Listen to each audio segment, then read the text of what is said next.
Hi guys!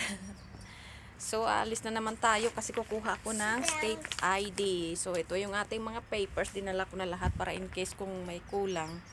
Meron ako agad bubunutin din ako uuwi ng bahay.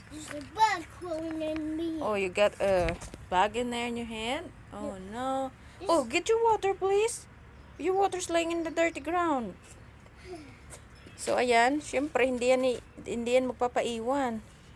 So, nagdala din siya ng snack bag niya. Ayan. Come on! Cookies wanna go with us too? So, andito na tayo sa BMV. Ayan. Diyan tayo pupunta. Ang lakas ng hangin dito, guys. Parang may bagyo. My hair is flying everywhere. Yan yung dalawa. Ayaw niya sana sumama. Sabi niya, kailangan ko daw. Dapat daw independent tayo. Pero sumama din. Yan, dyan tayo pupunta.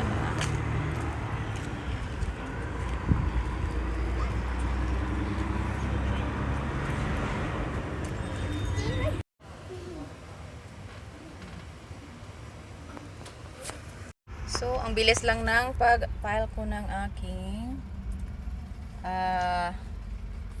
state ID. Binigyan nila ako ng papel. Yan daw yung ID ko.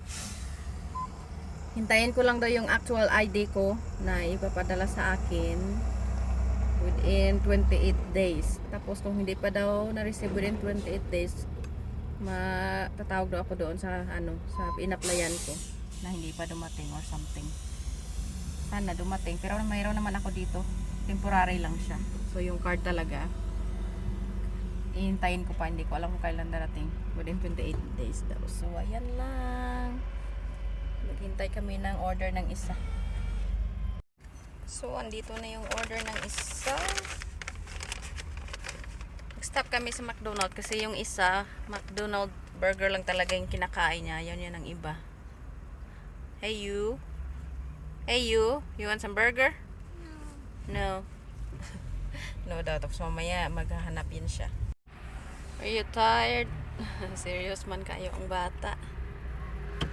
So, stop muna kami dito sa drive-thru ng McDonald's kasi gusto daw niya ng McDonald's burger. Forward to spot 4. Ready? Thank you.